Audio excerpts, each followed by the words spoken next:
So Heather, would you be okay sharing a little bit of information? Then I might call on you, Anna, as well.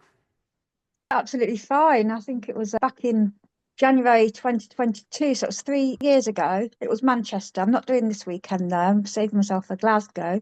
But yeah, I did my first one, did it open wave, and I can just remember the sled, even when I do pro weights now, but back then I did open weights, and I remember the sled was just so hard at that particular time. I could hardly push it. And I can remember on the burpees as well, the breath lying on the carpet.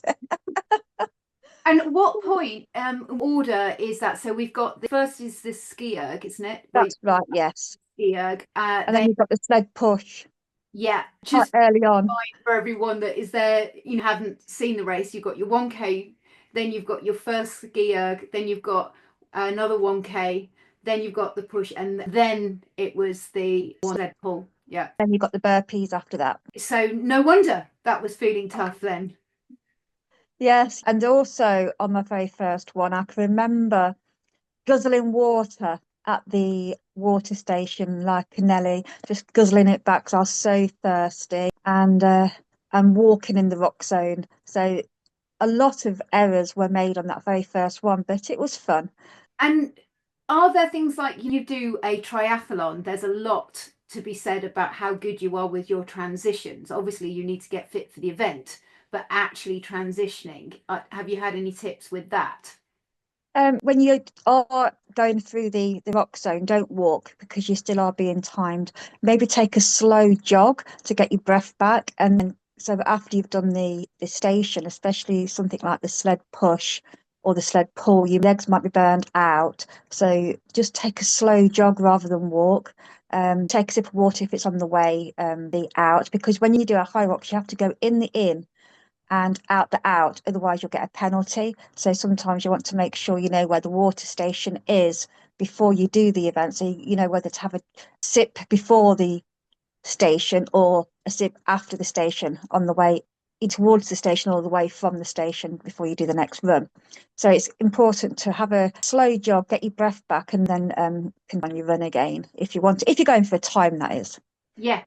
Well, and that's brilliant. Sort of a great segue into going for a time, or are you got a client who wants to survive it, or are you going because you just want to survive it? Now, I'm just going to say over on Facebook, if you want to join us, there is the link. You can come and join us.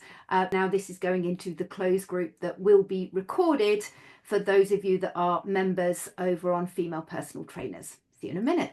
That's that little bit done. Whew, can relax on that one. With those of you that may be newer to the Hyrox, you have a great sport. That's what it is. It's a sport that's been designed for people that enjoy the gym. And with the rise of CrossFit, that again was one of the first sports that really got that community together. And do you remember who it was? I think I've got it written down here somewhere. It was a hockey player that invented it. And just trying to find my little cursor. Where did I put my notes on who invented it? Because I'm not very good at remembering names. In 2017 by Olympic hockey champion Moritz Fritzi. I didn't do any better by actually having it written there. Expert Christian Turzecki. And first event they had 650 people in it, and since then it's grown wildly, and there are other events that are similar to it, and I think there will be more events that are similar to it. But what I wanted to have a look at today is how do we make that experience for our client who's potentially new. It was great because Jasmine has a client that wants to do a Hyrox, and when she used the faster process of really going into depth on the why, where we interview a client and we start to know not just about why they've come to us, what they initially say their goals are, because know that if we read any research on psychology, the first thing we say is normally a lie, or to make ourselves feel more comfortable with the person that we're talking to. And so when we're getting to know a client, we want to know what's behind that. And so we really not want to know why they want to do that Hyrox. And Our aim is if a client comes to us and says they want to get bigger, want to get smaller, or whatever it is try and find some sort of movement goal. And Jasmine, you can correct me or intervene there. Was that something that she came to you with, saying, I want to do a Hyrox, or was that something that you helped with navigation after talking to her about what she wanted? Would be quite interesting to know. Dropped out of a conversation when we first met. She came in for a pre-movement assessment, that she wanted to do this event with her husband this year. I think she just wanted to feel ready for it. So yeah, it was her goal to do it. Excellent. I guess from here, that's the good thing that we have to think about how we would assess our client. But the reason why I'm saying if it was just anyone that came and wanted to do an event, we want to know have they ever done any form of other events before? Because if they're totally new, we just want to make sure that they have a great experience. And really, anything we do within training that builds their confidence, that builds their strength, builds their endurance, going to help them with that event. If they are already someone that has been used to exercise and they're going into that event, they're going to have higher expectations of themselves. And that's where we can start to become more specific with our training skills. And I think as faster trainers, that's where we can start to really look at breaking down the joints in motion on each exercise, the skills, where the power comes from, and then how we can start to build programs that tap into the energy systems that are required for those movements, the endurance that's needed for those movements. Because in actual fact, a marathon, skill wise, not very difficult, is it? We just put one foot in front of the other. You're not very hard, she says. Of course, it's hard, but the skill required is really entry level. Everybody can put one foot in front of the other. So, easy skill base to do. It's just locomotion. Challenge is can you in a marathon continue to do that for the amount of time that it takes you to cover that distance? In the same light, no one says, oh, that's only 100 meters to the 100-meter sprinters, because it's pretty damn difficult to be able to do that. And so the challenge with Hyrox just makes my eyes boggle just actually looking at the research around these exercises. Everything is going to be, you've got your 8K running, but between each of those, you've got what's considered a functional exercise. All of those functional exercises, as we would look at them, are all in our sagittal plane. So they're all hip dominant. So you're really going to be putting a lot of strength. You're going to be using those hips. So you're going to have a lot of strength in those hips and a lot of endurance in those hips. On average, it's about 2 or 3 minutes for each of those stations. And I thought it might be fun for anybody that wanted to just see if they could do 3 minutes of deep squat jumps for us, just to get a little idea of what that would be like. I don't think anybody's going to volunteer to that, by the way, Heather. This is just getting that feeling with the fact that everybody's camera's off. I think you should feel what that's like to do 3 minutes of squat jumps. I know you've done a Hyrox. Can tell me, what do you think it would be like? That's just 3 minutes. So the magic thing about 3 minutes is it's within your lactate system. Okay, minutes of anything using the same muscle groups is going to fatigue your lactate system. And so that's why that is gasping and is that not everybody is going to want to do, because not only do you have to push to that point, but then you have to go and run, and then you have to come back and do it again.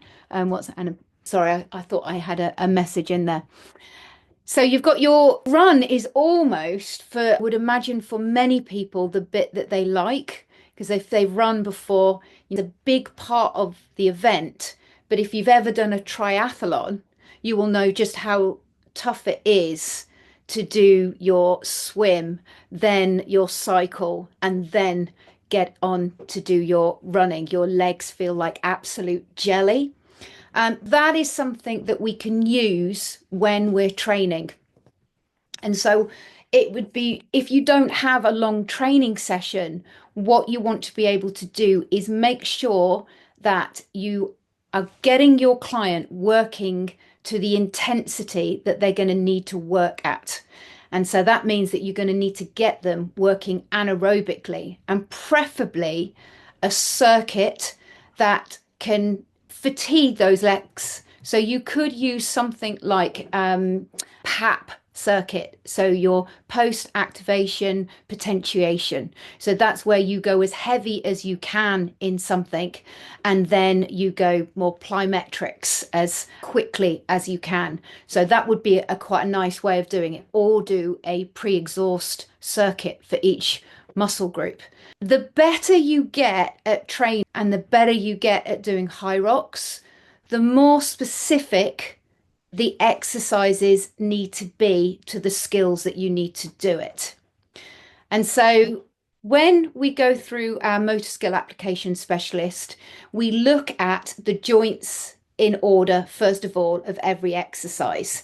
And so first of all, we would get to running and we'd go, right, well, that's got to be a firm leg. It's got to be upright. And you need to make sure that the opposite knee is coming through at pace. And that is going to help with efficiency. You're going to need to be able to have a strong core so you can run efficiently. You don't want to be wasting any energy whatsoever in that run. Then when it comes to your functional stations, each one of these are hip dominant, each one of those.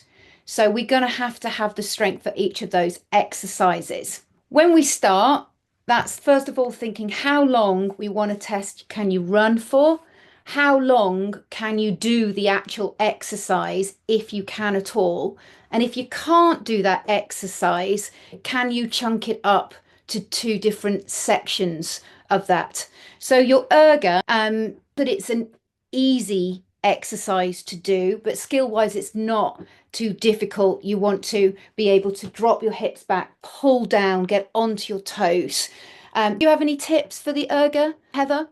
And you bringing the handle straight down, but you're hinging at your hips. Yeah. You don't use your legs too much. You've got the hinge at your hips, so using your hamstrings more, and you're pulling the handle straight down to the bottom, and then you're bringing them straight back up again, and then I go onto my tiptoes so I get a little bit more range of movement before coming down. Have a rest on the way up. Don't overdo it. I think about technique more. Have a rest, sort of get breathing on the way up, and then power it down. Breathing on the way up, power it down. Don't get overtired trying to do different. So I used to do the butterfly motion. But, I was looking at the toes, really important because that's going to give you that power from the foot there. 5 minutes on each of those. That's kind of going past that anaerobic into aerobic. That's where the endurance really starts to kick in with it as well. That must be horrible. Oh yeah, yeah. You see, I'm a mature athlete, and I do the pro events now. So you get some of the really speedy Gonzales, and you see them whizzing by, and thinking, "Oh, I've still got so many 100 meters to do." But that's again is we're saying that we've got to have the skill for running because that's going to be such a big part of it. Then break down each of those exercises that you have to be able to do. And then some of those exercises, it might be about those in half as well. So like the burpee or the into the broad jump. You might want to start off with burpees, start off with broad jumps, then bring them in together as one movement. We just got a question, so let me just get my cursor down on there. Bear with me, unless anybody wants to read that out for me. Sorry, if you can read it out quicker than I get to the cursor. I've got it. I think I got it. Okay. So do you have any tips? Oh, sorry. Do you have any tips of managing fatigue on the ski erg, especially with the toes up triple extension method from Laura M? Any tips? So again, this is the really interesting part is we'd need to know more about the athlete, because if you were new then it would be about getting comfortable in it and trying out your method. And we had this discussion within the rowing. Sometimes you can work so hard on your technique and it's just a small part of the whole event. If you were new, I would get on and experience it and just try and get your rhythm. And then the more you've done it, then I would focus on thinking about the sequencing and start to have a look at the way other people do it and give those a go. Is that Laura M? Is that useful? Anything you want to add there, Anna or Heather? No, that's good. But it's a first station, the ski erg. So don't go for it too much. Pace it as well. That you've got the energy to carry on because it's still very, very early in the event, and there's a lot more stations after it to have your energy for. Yeah, I think that's great advice. If we start to think about this again, back to a fairly new client, first of all, what type of assessments could we use? And if we were sort of thinking about, well, go back to our level 2, level 3, might be thinking of assessments like a VO2 max, might be thinking of an assessment like a bleep test, because that's going to see how cardiovascularly fit somebody is. But do these look like the movements within Hyrox? And so I think that when we come to our assessment, we could do a whole nother talk on that specifically, but we want to assess the movements that someone's going to be able to do. And we want to be thinking about what is the things that we need to know about their ability in each station. So we want to know, can they run 1K and how long it takes them? But we also want to know, could they run 1K after they've run 7K and done 7 stations? And that is a different type of assessment. So in order to get to something like that, you might want to consider, can you, sorry for the technical, non-technical term, absolutely smash somebody's legs and them anaerobic and then test them on one of those movements, because that will let you know where they start to throw the wheels off the bus, lose their efficiency, and those sorts of things. So that's something to bearing in mind with the assessments. Now, I want to just do for the last sort of 10 minutes is to really focus on the programming side of it. And also, Heather's got things to go away with as well on what she's doing, even with her level of experience. The great thing is with somebody who is newer to the event, confidence, finding out what it is they want to achieve. Do they want that community? Do they want to feel strong? Do they want to feel capable? And can they get through this ultimately without any injuries? And so I thought, well, I better do a little bit of a research on injuries around Hyrox. And to be expected, currently at the moment, there's very little research around injuries for Hyrox because it's so new. Because the body doesn't know it's doing Hyrox. There's no little labels that says you're now doing Pilates, you're now doing Hyrox, or you're now doing CrossFit or a triathlon. The body just has a goal, and it just has a skill and a sequence in a way that it overcomes this task. So what it does seem to be on the movements that we see at Hyrox is that the biggest risk of injury is competition. Because if you put anybody in an environment where they want to win, when we're going to more likely push ourselves further. So at some point in your training, you need to be getting your clients near to this point to give them the best experience as close as possible to the performance intensity that they'll be going for.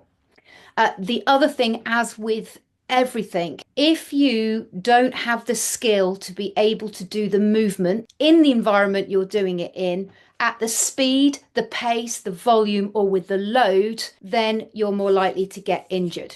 But this is where you come in, because you can make sure that you test your client, you assess them, and then you start to build up in increments their aerobic ability, but also their ability to perform those exercises to the best of their ability, and then to build them in. So you could start with a process of you've got one exercise that matches, but you can't do it for the right amount of time per se. So you start off doing your run, shorter distance run, a shorter time scale on the ski erg.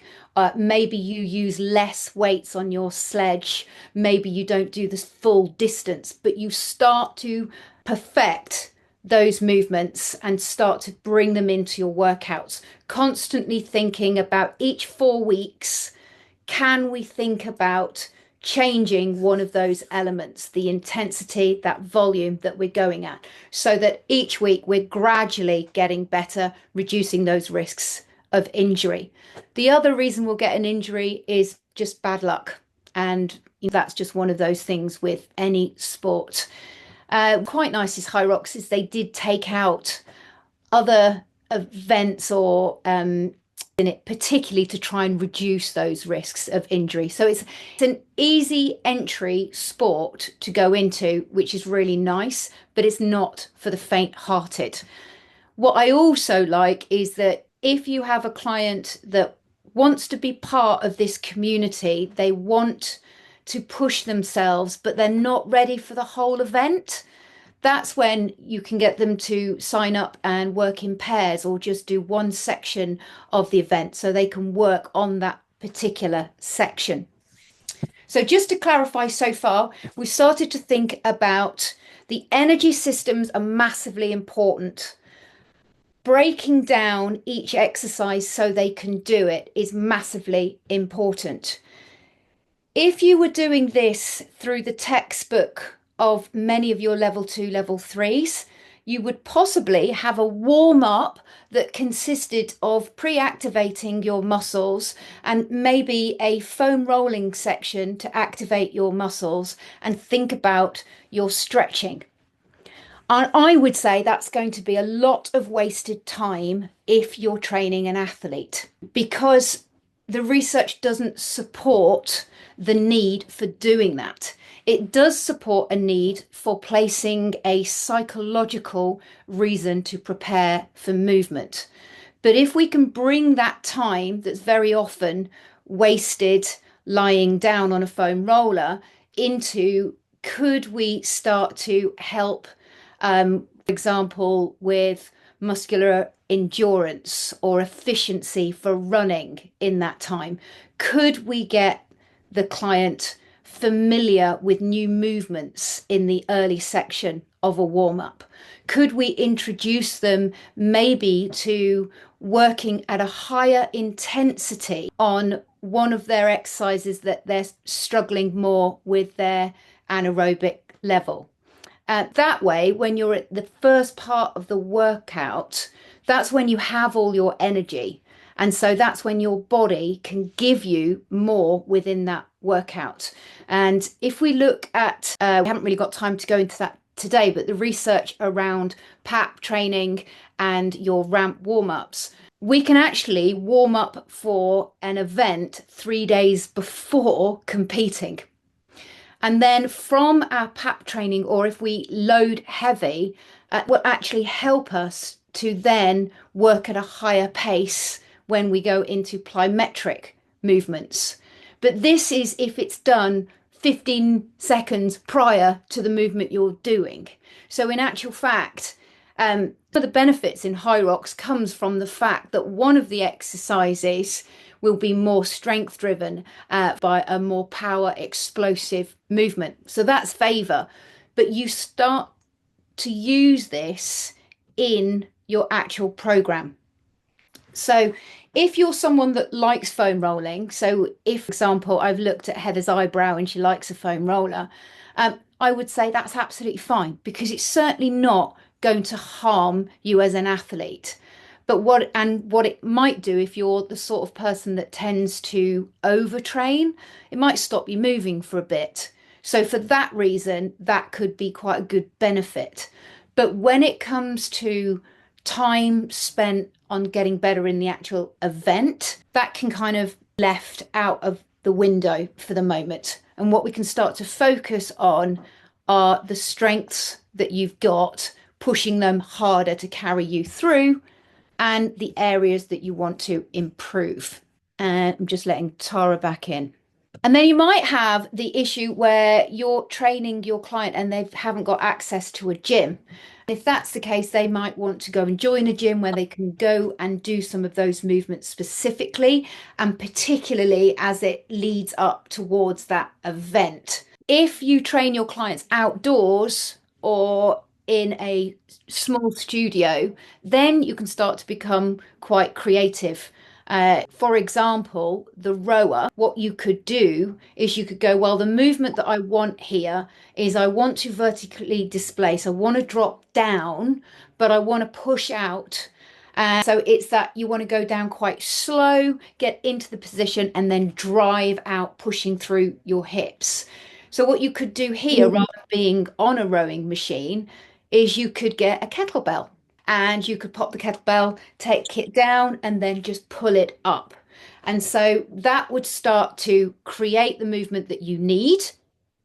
And if you've got a lot more time, so if you've got 6 months, or you, Jasmine, where your client hasn't actually booked in, that's where you can go, right, well, I've assessed her. I know how good she is at these things. I know she can do this exercise at that intensity, and I know she can do this exercise for that X amount of time. So that gives you your story base. Then for the first 4 weeks, we start off with those exercises that she's good at, front loaded within that session. And then in that middle section, we can start to take different exercises that maybe she needs a little bit of work on. And again, this could be where you took the rower and you use your kettlebells, but you could also step away from the performance zone of just hip flexion, and you could start to use skill development to take that movement in different planes of motion.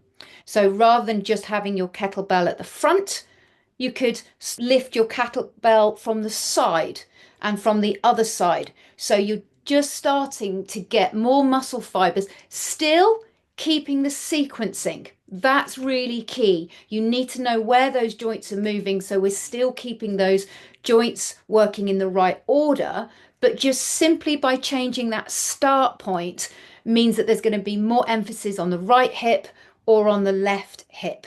And that will challenge the central nervous system as well as the muscles that you need to challenge for overload.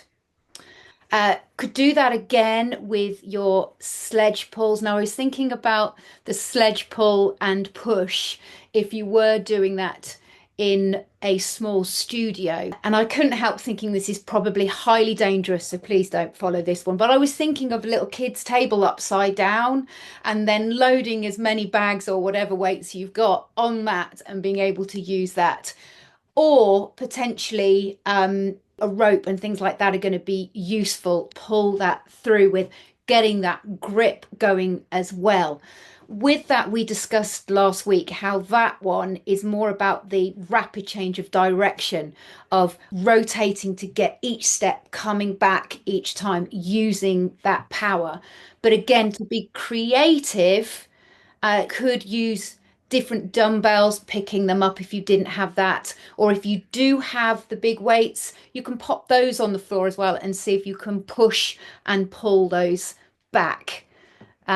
That requires its own half-an-hour workshop on all the drills that we can do for core on that, arms up, lifted, those types of things.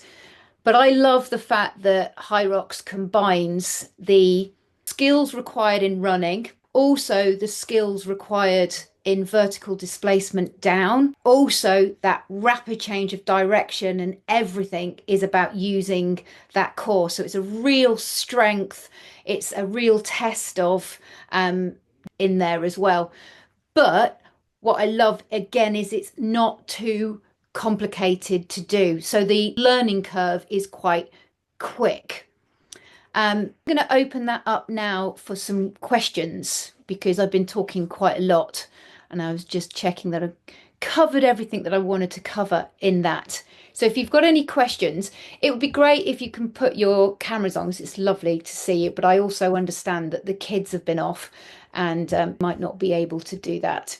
Any questions or anything you want to add to that? Be great. What do you think the minimum lead-in time to Hyrox should be? The minimum. Like time to a Hyrox, like somebody saying I'm coming to you and I've got a Hyrox next month. Not ideal, but No, I mean, and it never is with clients, is it? So if it was they're doing it next month, I would assess them and ask them what their goals are. Because if their goal is to get round, and will get round, it might take them up to 3 hours, whereas most people tend to finish in an hour and a half.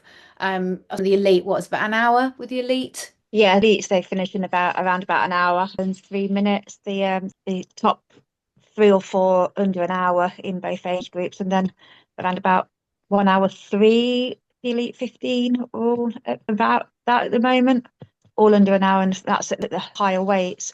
But yeah, the average time is about 90 minutes. So for those reasons, Barbara, I would be encouraging them, but I would be setting expectations of go, enjoy it, enjoy the day, enjoy the experience. Then to get the best performance, that's a different type of goal. So to get the best performance, you're looking at a minimum of 12 weeks training. Then you're going to be assessing yourself and looking at areas. The next thing I would do, if you got a client who was really good at Hyrox, I would do what I'm about to do now, because I get a high level tennis player. I don't know what he needs to do and she needs to do. So I said he because I've got one. My question to you, Heather or Anna, would be what areas do you feel you need to work on? Oh, more the strength endurance, because I the end of the wall ball never done that unbroken, so I do them in clusters of 15, and then it ends up being clusters of 10 because you're absolutely dying on the day. I now actually try to on the rowing machine. Don't go for it all out on the row machine. I work on my technique even in the race, and I seem to be able to do the 1K faster, just working out, focusing on my technique, and if I'm going all out for it, which is really strange. But then it's a good time to reset, get my energy back, and focus on the next half of the event, because rowing is the fifth discipline. So it's a time to get that energy back into before going on the next run and then getting on to the next stations and what have you. So yeah, just that strength endurance for me. Yeah, that great to know. And you were saying about the rowing, that's absolutely right, is that a lot of people go too fast on the rowing, and then what you do is you lose the amount of power that you can get, and so then it becomes less efficient, so that the time's going on it and it's really quick, but you're not getting that resistance. So it's that slow in and that push out through those feet. Interesting there when you said about the wall balls, and that is if they were up front, would they be Oh yeah, fine? probably could do 20 clusters of 25s. I could never do a cluster. I could never do a full 100. I think I've done 50 before fresh, but yeah, usually I think the most I usually do in training is about 25 now, and then but then it gets less and less as time goes on. I mean, 100's quite a lot. Yeah. I can't believe that none of you wanted to do like minutes of any one thing. Well, I can because it's tough. The reason why I highlighted that is because that would tell me that it's not so much about the skill of the wall balls, but it's the overall endurance of it being hammered onto one to the other. And so within training, I would be wanting to push you. Might be some nasty exhaust, then doing the wall balls, because I want to see that and whether we can make that more efficient. And also, I would want to look at any other areas that we can make you more efficient to be able to get through. Where else did you say on that one? You said that the rowing was a nicer time to think about. Yeah, getting the energy back. Yeah, yeah. Next half, you've just done the burpees, you've run another K, and you come into the row. So it's a good chance to reset, get your breath back, Probably not talk to the athlete next year. That happened the last one. Oh, you're Heather, aren't you? But yeah, it's a good one to get you to have a little breather and about technique, and so you're not overtired for the rest of the, because then you've got the farmer's carry and the lunges and the wall balls still to come. What's interesting is in looking around at this as well, I've seen a lot of workouts that are looking at mobility for rocks. And yet on this, I think you need to be rapid and you need to be really good in a short range. So you need to be skillful at those movements that are suggested.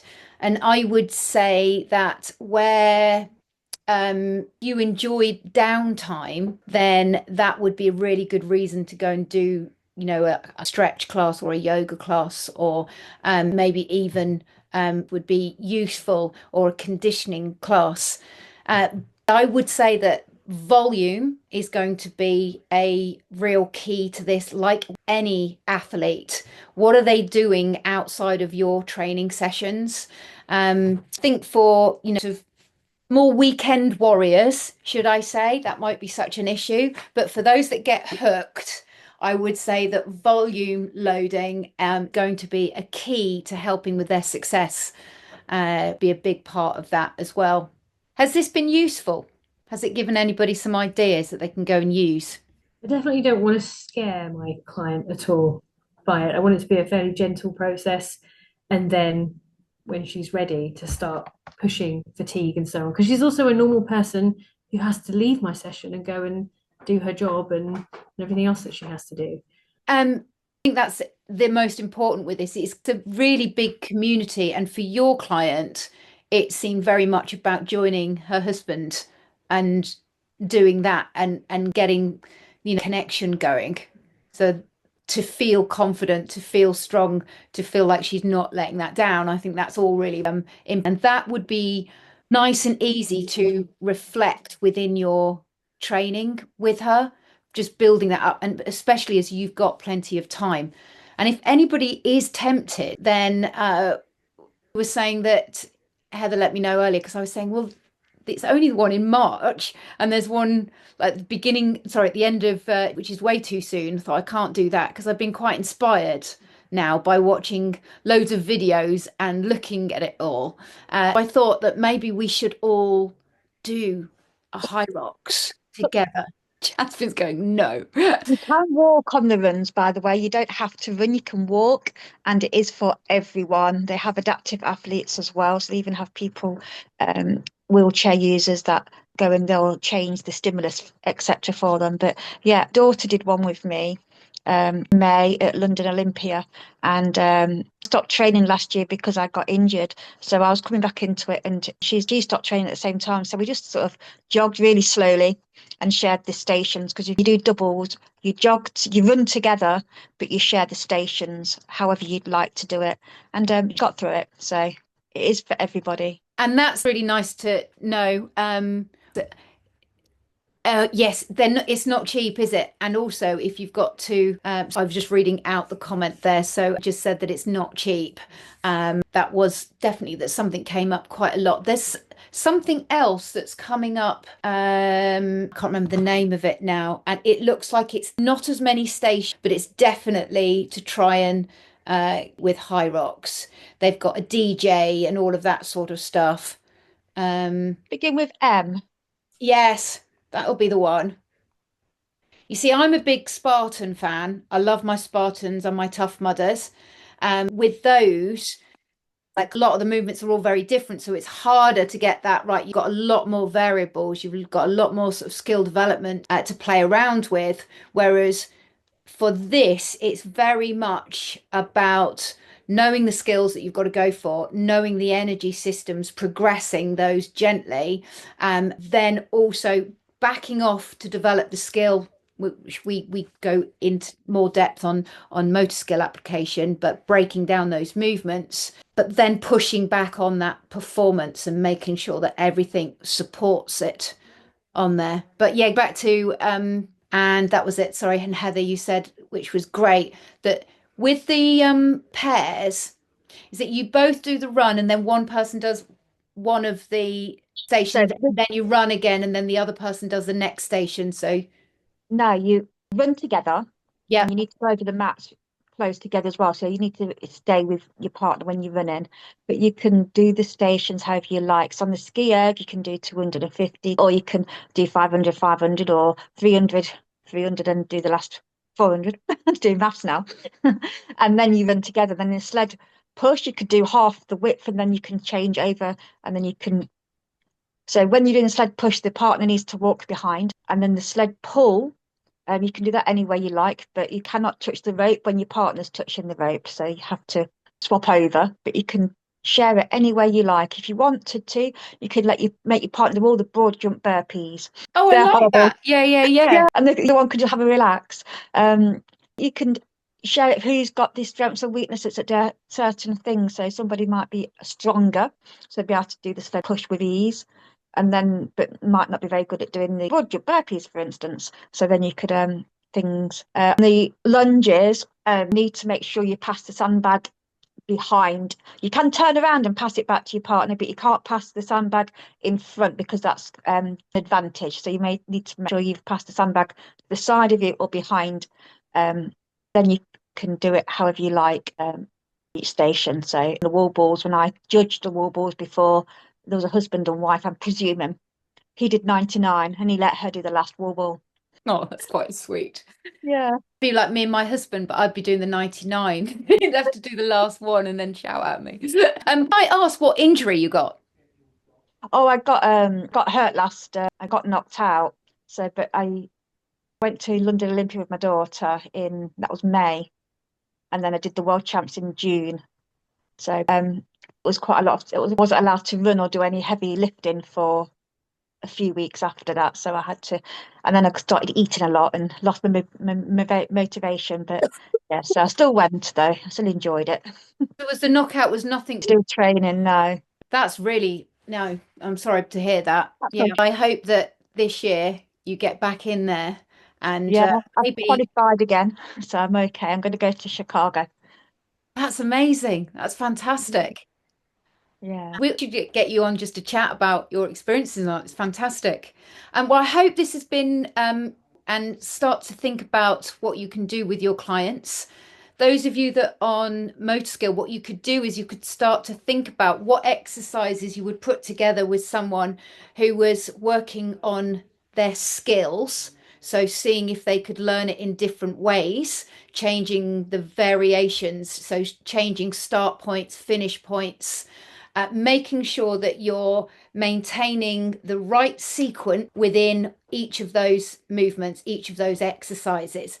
Then think about how you can add more load to that, different ways so that we can challenge that. So if you were running, you might want to your runner loaded with something above their head so that they're actually working harder on muscular endurance. You may want to use different types of items for the wall slams so that you've got more proprioception to counterbalance and work with. I mentioned you could use kettlebells instead of the rowing machine. I'd play around with your rower, get someone to experience fast, slow, those types of things. Think about the ultimate performance, where that you get to not only let the athlete work hard, but really, so much as you can, create game day. The excitement, right? On this session today, it's all race from the start, time them, put all of those in, get those stats in. Thank you very much for your time. I'm going to be putting in another option to vote for the next workshop you would like. If you have got any topics you'd like to go over, then please send those to me. That would be amazing. This will be recorded for those people that are members of Female Fitness Trainers, massive £12 a month. You can revisit any of those on there. And have a brilliant weekend. Thank you. You're welcome. Thanks, Jo. Thanks very much. Thank you.